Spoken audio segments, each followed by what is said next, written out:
8 de la mañana, 57 minutos, como se lo comentábamos al principio, nos acompaña aquí en estudios el senador del Frente Amplio, Mario Vergara, para abordar diversos temas, entre otros, un proyecto de ley para regular la tenencia de armas. Está la reforma jubilatoria también con esta comisión que se ha conformado. Este y otros temas vamos a abordar en esta mañana junto a Mario Vergara. Bienvenido. Un gusto estar nuevamente con ustedes. Empecemos por el proyecto de ley de tenencias de armas, que bueno, ha sido de alguna manera cuestionado por el oficialismo por entender que la actual legislación es adecuada y se adapta a la realidad de nuestro país. ¿Por qué la necesidad de reformar en ese sentido? Bueno, discrepamos totalmente con ese enfoque. Justamente el actual gobierno en 2020 sacó un decreto reglamentario de la ley que va exactamente en la dirección contraria a la que nosotros estamos planteando.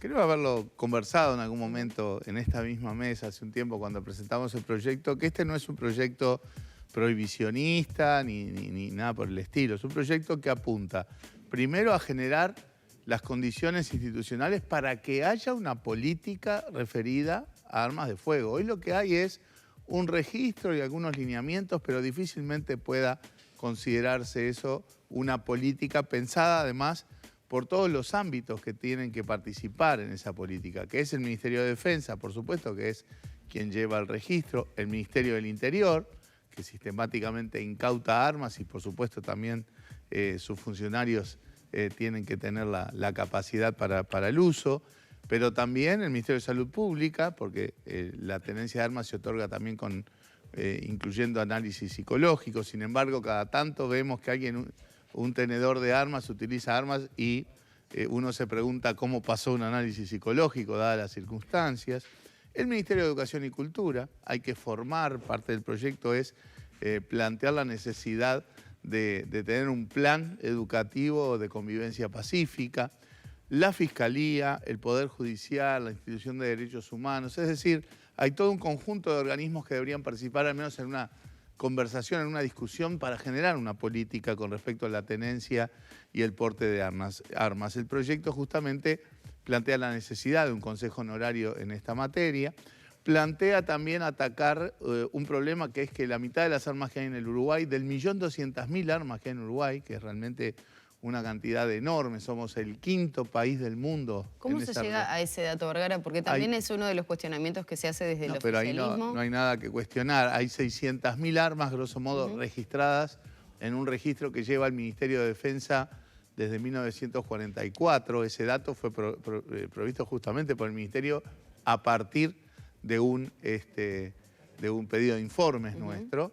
Y se estima que hay otros 600.000, y esa estimación no es nuestra, es de un organismo internacional que publica un ranking, el Small Arms Survey, ¿sí? Que lo hace con una metodología que aplica a todos los países y que en el caso de Uruguay, tomando varias variables, por ejemplo, la incautación de armas en los procedimientos policiales y otras variables, estima que hay casi otras 600.000 de carácter ilegal.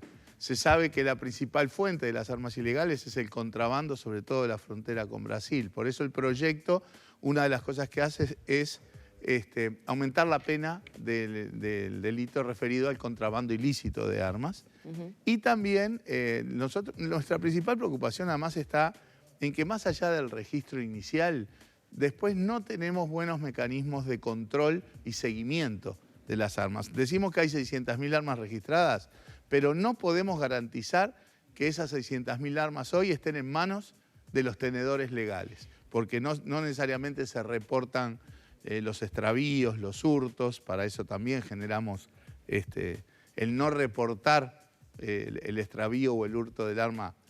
Eso por las consecuencias si se comete un delito con esas armas. Y muchas veces cuando se roba en un hogar y demás, las cosas que los delincuentes se llevan son armas, ¿verdad? Y se pierde el control de quién las tiene, ¿no? Pero justamente en línea con lo que decía Maggie, que las voces críticas hablan acerca de que es bastante cuestionable ese porcentaje de armas que estarían no registradas, más allá de las 600.000 que sí lo están.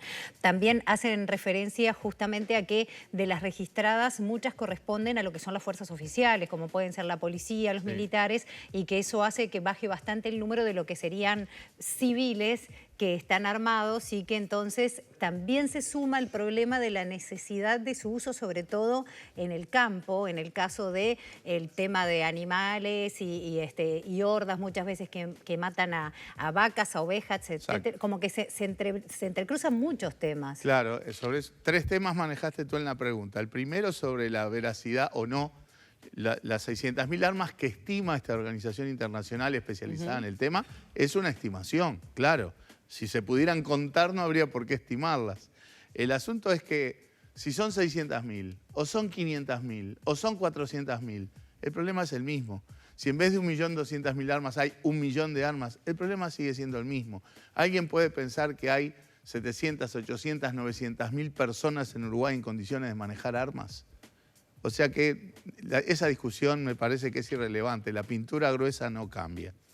Con respecto a... se me fue lo del... Lo del campo, por ejemplo, no, las antes que son habías necesarias. manejado otro tema. No, yo le había consultado el tema de los delitos. No.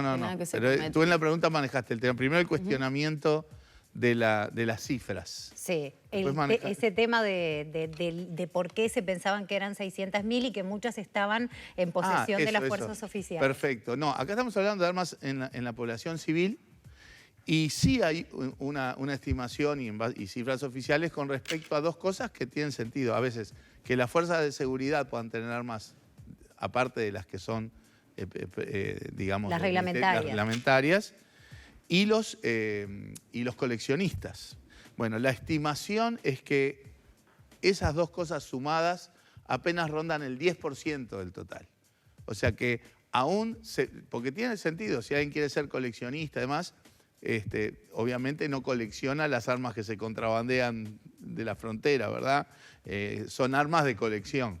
Pero bueno, más lo que está en poder de servicios de seguridad, están entre el 10 y el 11%. O sea, tenés prácticamente el 90% de lo que estamos hablando en manos de población, que no son ni coleccionistas, ni policías, ni militares. O sea que el problema sigue siendo el mismo. Pero además, el proyecto no es prohibicionista. El proyecto ni siquiera plantea que haya que devolver armas legales. El proyecto plantea una preocupación de que tenemos una enorme cantidad de armas ilegales, que tenemos falta de seguimiento y control. No sabemos bien dónde está cada arma. Pero estaba el tema del uso en el interior. Eso está perfecto. O sea, yo creo que nada de eso dice el proyecto. Podemos conversar sobre ese tema, cómo no, pero el proyecto no refiere. No, pero más allá de que no refiere, el cambio en general podría llegar a afectar el acceso a personas que lo necesitan para ese fin. En realidad no. Y en realidad yo entiendo que hay situaciones. A ver, hay 2 historias sobre por qué la gente se arma. Una es la discusión que hay en Estados Unidos, por ejemplo. El país número 1 en tenencia de armas por lejos. Es el triple de Uruguay proporcionalmente. Y tenemos un tiroteo masivo, más de un tiroteo masivo por día en Estados Unidos, ¿verdad? Y ahí la discusión es sobre el tema de la libertad, en el sentido de que todo el mundo tiene que ser libre de portar armas y demás. Bueno, obviamente nosotros discrepamos con ese enfoque. No es en general el que se tiene en Uruguay. Tampoco es la discusión que se tiene en Uruguay. La discusión que se tiene en Uruguay refiere a que nos tenemos que armar para combatir la delincuencia. Y eso tampoco funciona en nuestra visión, porque no es lo que vemos en la realidad. Hay una enorme cantidad de armas en Uruguay y sin embargo no vemos que la forma de combatir la delincuencia sea que todos nos armemos. En general, la delincuencia la tienen que combatir las fuerzas de seguridad del Estado con las políticas de seguridad del Estado. Es cierto que hay lugares donde es más dificultoso pensar en que las fuerzas de seguridad del Estado puedan resolver el tema. Entonces, yo no veo mal que en ciertas circunstancias, en el campo, alejado de los espacios donde las fuerzas de seguridad operan, pueda haber armas. Yo no tengo ningún problema con eso. O sea, coincido en que ahí puede haber una necesidad de estar armado. Ahora, eso es más una excepción que una regla. Ese no puede ser el argumento por el cual haya 1.200.000 armas en el Uruguay. Vergara, para ir cerrando este tema y poder pasar a otros que hay mucho por abordar, ¿hay apoyo dentro del Frente Amplio para este proyecto de ley? ¿Qué pasa con el resto del oficialismo? Hay algunas voces, Partido Nacional, Cabildo Abierto, que se han referido a este tema, pero ¿qué pasa con el resto?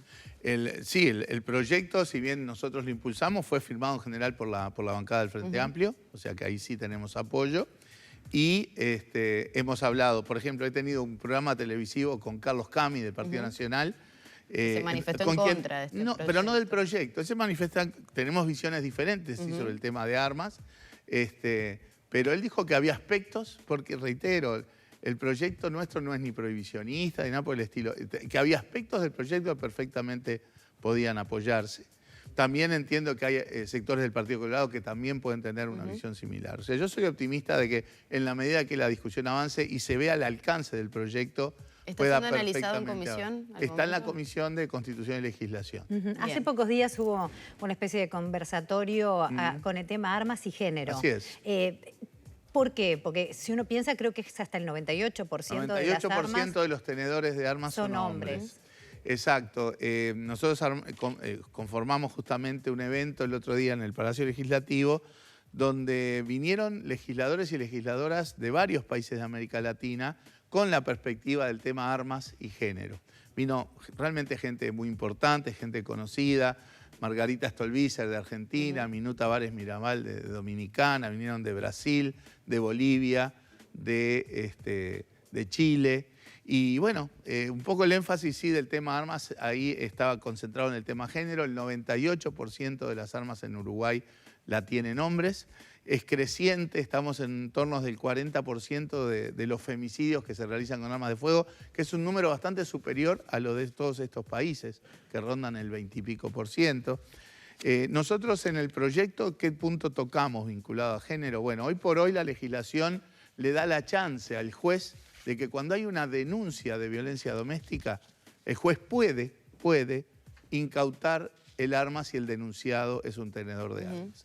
Bueno, nosotros lo que creemos es que eso no puede ser una cuestión de potestad del juez, sino que tiene que ser una obligación. Claro. O sea, el proyecto nuestro obliga a la incautación preventiva del arma cuando hay una denuncia de violencia basada en género, porque evidentemente la presencia de un arma en un hogar con esas características o genera el riesgo de que esa arma termine usándose, o incluso su sola presencia genera una amenaza inminente que altera obviamente un hogar que ya de por sí es violento.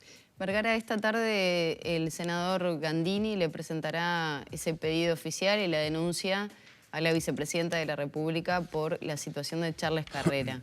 O sea, ¿el Frente Amplio ya descartó que vaya a acompañar esta preinvestigadora? No, el Frente Amplio no va a acompañar, pero el oficialismo tiene los votos para hacerla, ¿verdad? Nosotros no le hemos sentido avanzar hacia una investigadora en el caso de Charles Carrera porque las investigadoras típicamente lo que hacen es juntar información para eventualmente definir si puede haber la presencia de algún delito y enviar los antecedentes o hacer una denuncia en el terreno judicial. Y en este caso, el tema ya está en la justicia porque el Ministerio del Interior hizo ya la denuncia. Por lo tanto, no le vemos sentido a una investigadora ¿sí? para ver si llega a que haya que hacer alguna denuncia cuando la denuncia en el terreno judicial ya está hecha. Nosotros vamos a participar eventualmente en la preinvestigadora. Está planteado que nuestro compañero Enrique Rubio sea el Frente Amplista que integre la preinvestigadora. Pero esa es nuestra posición, ¿verdad? Esto es, obviamente, ruido para tapar los escándalos, ¿no? Los escándalos del puerto, los escándalos de Marcel, los escándalos de Astesiano, los escándalos de Montepaz, etcétera, etcétera. Entonces, no le vemos sentido que se dediquen recursos parlamentarios por una jugada política que tiene ese objetivo y que no tiene ningún sentido porque, reitero, discutir, informarse y demás para ver si hay que hacer una denuncia judicial no tiene sentido cuando la denuncia judicial ya está hecha. Es más, hasta podría visualizarse como un mecanismo de presión a la justicia que en el Parlamento se esté tratando este tema que ya está en la órbita judicial. ¿Usted mismo no hizo un pedido de informes a Cancillería hace poco tiempo por el caso Marcet? No, era porque había información vinculada al caso Marcet que no fue respondida en la interpelación, que tampoco fue respondida posteriormente cuando quedaron en enviarnos información y no se envió, y que entonces vamos por la vía del pedido de informes que la Cancillería dice que no nos puede mandar la información porque está haciendo una investigación administrativa, lo cual no es razón, según la ley, para no enviar la información. Entonces nosotros lo que hicimos... Bueno, también, hay una línea gris allí, ¿no? En torno a ese tema. ¿sabe quién lo va a dirimir eso? El juez. Bueno, pero Entonces, si está investigando la justicia, ¿por qué? No, esto es acá no mezclemos lo de Carrera con lo de Marcet. El tema de Marcet, nosotros vamos a la justicia, ya fuimos a la justicia, para que le indique, lo que nosotros solicitamos es que le indique a la Cancillería que nos dé la información. Información que tiene que ver con, no hay denuncias penales en el tema de Marcet. De hecho, por lo que hay son planteamientos en la órbita administrativa y política. El tema de, que se había reporte de las reuniones que tuvieron los dos subsecretarios de Interior y de Cancillería sobre el tema Marcet antes de enviar el pasaporte. Se había reporte de la famosa reunión entre la vicecanciller y el abogado de Marcet, donde se trató el tema de cómo enviar el pasaporte, el tema de cómo se tomó la información en Dubái, ¿verdad? Que se pone como lugar de residencia de Marcet ahí, un hotel al cual Marcet nunca fue porque estuvo preso desde que llegó. En fin, son varios aspectos que la Cancillería debió... ¿Cuáles fueron los intercambios con la misión diplomática en Dubái? ¿La justicia no está investigando el caso Marcet? Bueno, estas cosas son más información que eventualmente, si se conforma... Digo, por la justicia hay una línea de investigación sí, que está llevando adelante. El fiscal tomó la versión taquigráfica de la interpelación y le asignó para ver un fiscal, si configuraba algún tipo de le delito. asignó a un fiscal que lo investigue para evaluar si ahí se deducen delitos. Pero Cancillería se negó a dar esa información o la pospuso a que terminara la investigación. Primero que la investigación administrativa puede demorar, pero además no es razón, desde nuestra perspectiva, no es razón jurídica para decir no te doy esta información porque yo estoy investigando yo. No es respuesta. La ley te dice qué cosas tenés que dar y qué cosas no. ¿Verdad? ¿Qué cosas son secretas? Se basa en esa misma, ¿no? Bueno, que el juez lo dirimirá, Hasta ahora no han tenido novedades. Tuvimos una instancia en donde la Cancillería, por problemas formales, el juez tuvo que solicitarle y exigirle a la Cancillería que le dé cierta información sobre ese proceso administrativo y ahora estamos a la espera de una segunda convocatoria. Vergara, en un momento justamente en el cual estamos ya acercándonos al año preelectoral, que se había hablado de tratar de estimular el diálogo entre los diferentes partidos, entre los diferentes jugadores políticos, se percibe justamente también por esto que usted decía, bueno, esto es para tapar esto es para... que sigue habiendo una rispidez. ¿Qué está pasando con ese diálogo de cara a enfrentar los grandes problemas? Eso no es un tema de rispidez, es un tema de hechos concretos. En muchos de los casos nosotros pensamos además que se incurrió en delitos. O sea, buscar diálogo no significa que no se investiguen irregularidades, como en el caso del Ministerio de Turismo, ¿verdad? Con notorios aspectos de corrupción que ya está en la órbita judicial, que no se investigue también irregularidades y para nosotros también que se incurrió en delitos en la entrega del monopolio del puerto por 60 años. Pero incluso en cuanto al diálogo no me puede decir que no hay la sociedad, uno lo percibe como ciudadano de a pie, de que no es un diálogo fluido el que hay en este momento. Pero ¿a qué le llamamos diálogo fluido? Cuando uno detecta irregularidades o delitos le corresponde hacer primero el llamado a la responsabilidad política y por eso hubo llamados a sala, interpelaciones. Y segundo, hacer las vías administrativas que correspondan, como en el caso del puerto que se reclama, ¿verdad?, de declarar nulo el acuerdo con Catón Nací. Y en la órbita judicial cuando entendemos que hay delitos. En el caso del puerto, en el caso de turismo, bueno, hubo una investigadora en el caso de turismo que mandó antecedentes a la justicia. En el caso del puerto, nosotros en el terreno penal denunciamos al ministro Heber, al presidente del puerto, al prosecretario de Presidencia por incurrir en delitos. El caso Marcet, como decíamos recién, está en la órbita judicial porque el fiscal tomó la interpelación que nosotros hicimos al canciller y al ministro del Interior. O sea, no hay que confundir que pueda haber diálogos fluidos, que en general los hay. En el Parlamento se dialoga todos los días, con el hecho de que si hay irregularidades y delitos, tienen que recorrer los caminos políticos y judiciales que se tienen que recorrer. Si eso genera, obviamente, un intercambio de posturas entre el oficialismo y la oposición, nos parece absolutamente genuino, razonable, al margen de que estemos lejos o cerca del periplo electoral. Vergara, ¿se puede esperar hasta marzo del año que viene para definir por parte de la convocatoria sereñista progresista el candidato? Sí, claro, se puede esperar porque creemos que nosotros tenemos sí que ir perfilando el posicionamiento político de convocatoria, que básicamente es que vamos a ir juntos electoralmente en la elección nacional, o sea, con una única lista al Senado.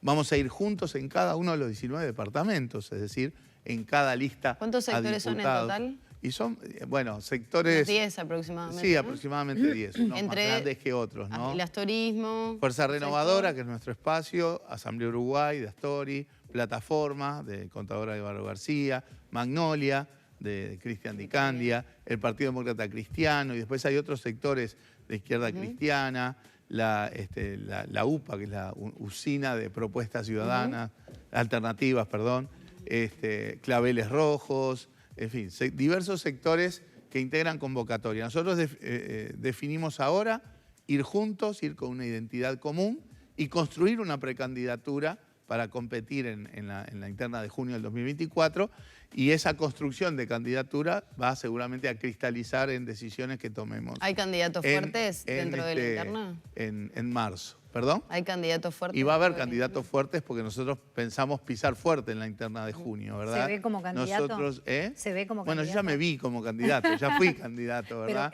Obviamente mi nombre es uno de los que está sobre la mesa y es de lo que estamos justamente construyendo para la definición en marzo. Ahí veremos la candidatura y quién sería la persona. Pero nuestra definición política tiene que ver sobre todo con que el espacio sereñista es un espacio que tiene que tener identidad propia, diferente de otras sensibilidades también importantes dentro del Frente Amplio, la que está alrededor del Partido Comunista, la que está alrededor del MPP, la del Partido Socialista. Nosotros realmente tenemos un rol diferente, es un espacio ideológicamente diferente, complementario con nosotros, pero diferente. Por lo tanto, en principio no nos vemos yendo a la cola de ninguno de los otros sectores, de ninguno de los otros candidatos que de alguna manera están sobre la mesa. Entonces necesitamos una identidad propia, que eso se tiene que expresar en el terreno electoral. Quedan segundos nada más. Michelini en las últimas horas, en ese congreso del Nuevo Espacio que se realizó,